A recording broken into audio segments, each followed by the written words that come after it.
Hey guys, you want to see some gameplay from the next generation of hardware? Feast your eyes on this.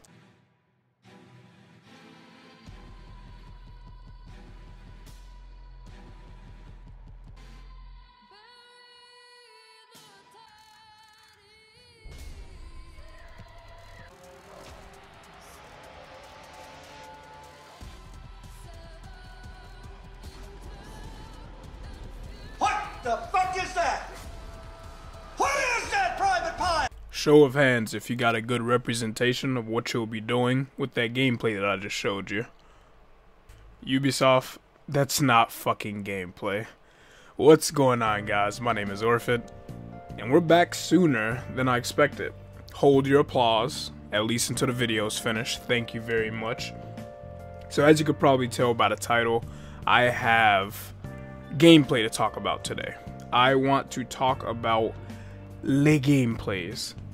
Now, what sparked this video was the presentation Microsoft did, I believe it was Thursday. It was at like 10 a.m. and they were touting gameplay from the next generation Xbox, which is Xbox Series X.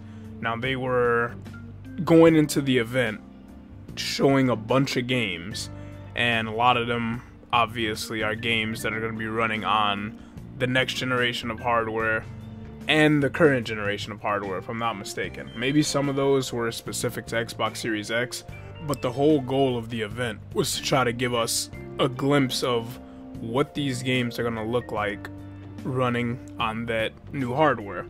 Now, the viewers were not very pleased when the event was over. They opened it with this game called Bright Memory, which is a first-person shooter, and apparently all the groundwork for that game was developed by one person. Props to you, that game looked fucking incredible.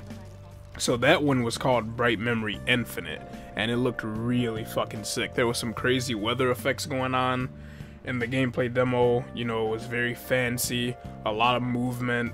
It looked really cool. Now that was a good example of gameplay, and it obviously set the stage and people's expectations alongside the hype and the marketing that all the games shown, we would be getting something close to that. Now soon after that, that's when they started to show gameplay. I use in air quotes. Now this is the part of the video where we go into the definition of what most people would believe gameplay is, and apparently what these developers think gameplay is moving forward and showing off their new products. Now, what developers believe the word gameplay is cinematic in-engine footage. Now, that's the key words, in-engine. That's how they get around to showing you gameplay, and technically they're right. So a CG trailer it's made computer generated, right? Like, it's supposed to be themes of the product, but it's not necessarily representative of what you'll be playing or exactly what you'll see in game from a graphical standpoint. You know, it's all created on a high-powered machine. In-engine is actually within the game's engine and source code, and this is supposed to be representative of what you are going to be playing.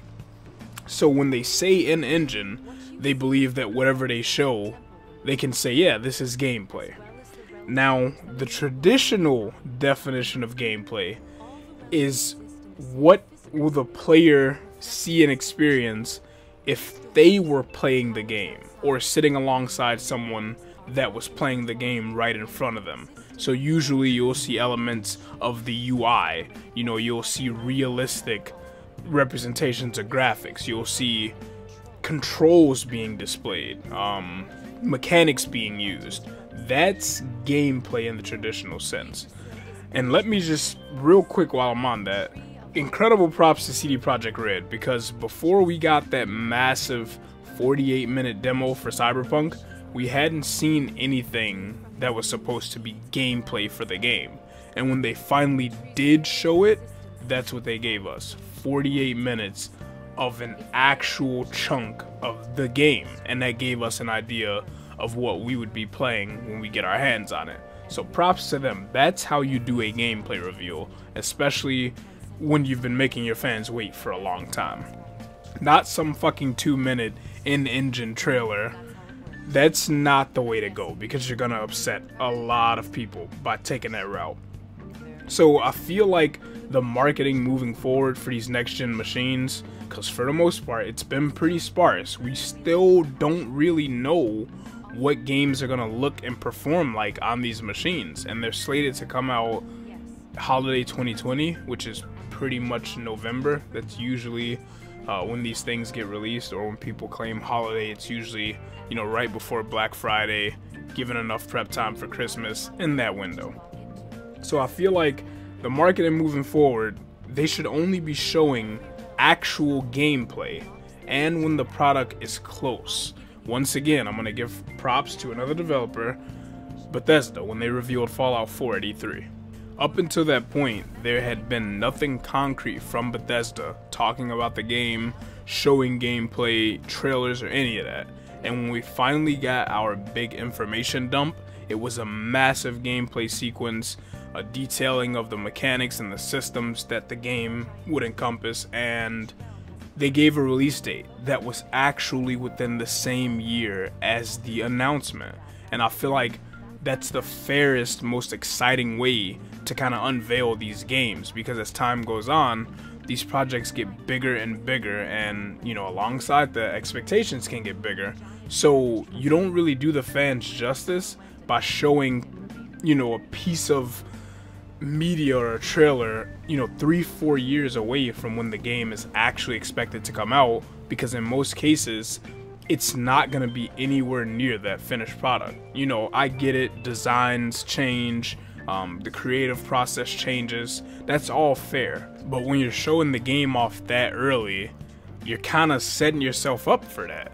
So I feel like they should only be showing these products when they're confident this is the experience that we'll be able to deliver.